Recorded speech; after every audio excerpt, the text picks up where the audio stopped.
Hello po and welcome back to my YouTube channel. Ngayon po ay nandito tayo sa Manila East. Ayan. Para po pag-usapan ng aking gravel bike na budget meal. Ayan po siya. Ang frame po nito ay Pro Max na nabili ko lang sa halagang 800 yata or 900. Ayan po, nagustuhan ko siya kasi kasya yung sa kanya ang gulong na 38C. Siguro kasya pa ang 40C. Ayan po. Ang cox niya ay second hand na 9-speed.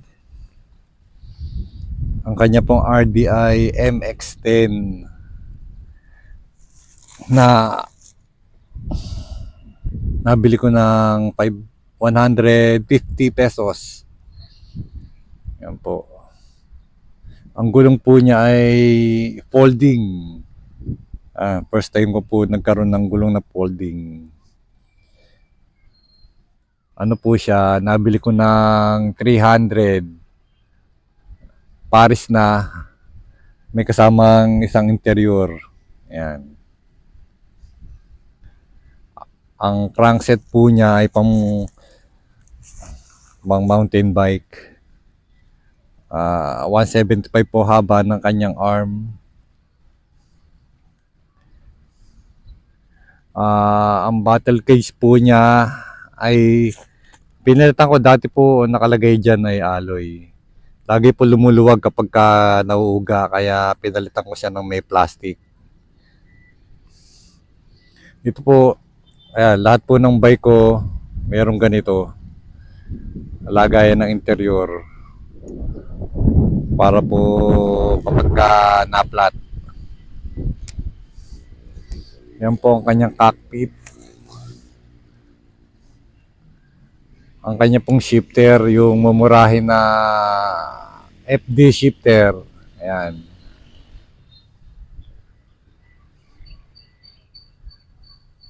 Ang kanyang brake lever, ayan po, mumurahin din. Ragusa.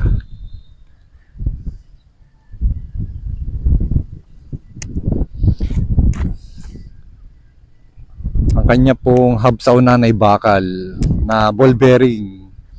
Yung pong sa likod ay alloy na silvering. Ayan po. Ito po, ginawan ko to ng video nga pala.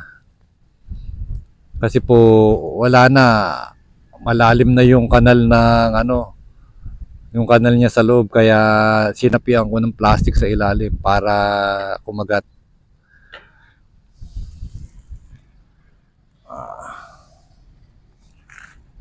Sa akin naman po wala namang problema, basta't nagagawa niya ang trabaho niya, okay lang sa akin. Kahit tunog pangit, yan.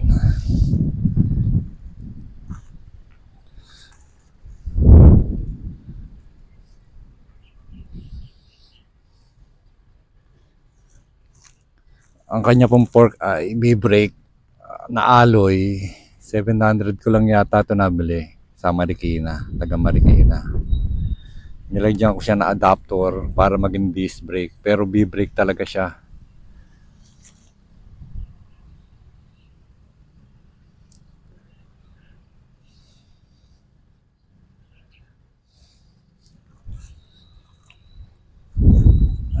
Ang kanya pong brake caliper magkaiba rin. Ayan.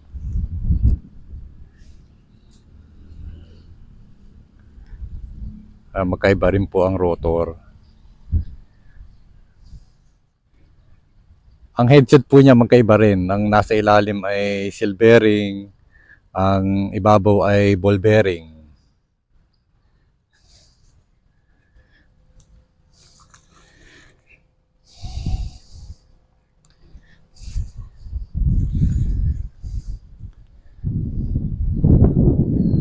Ayan po, ibabalik ta rin ko po at para ma-sound check.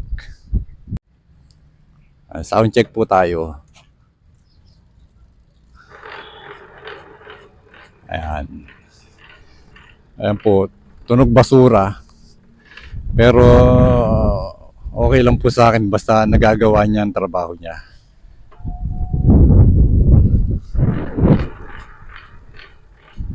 Ayan po. Ayan po.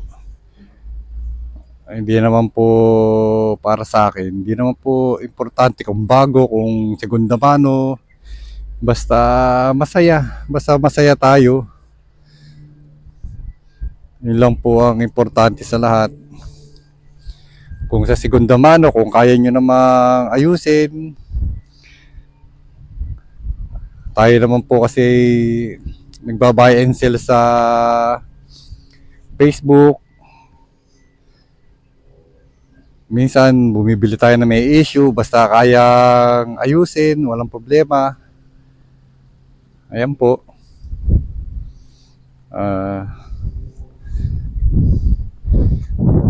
Kagaya po nito, flat pedal. Minsan po pag-usapan natin bakit hindi ako naka-cleats. Ayan po. Bakit lagi ako naka-short? Hindi ako naka-cycling short.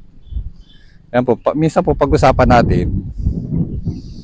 Ayan po, hanggang dito na lang. Salamat po sa mga nanood.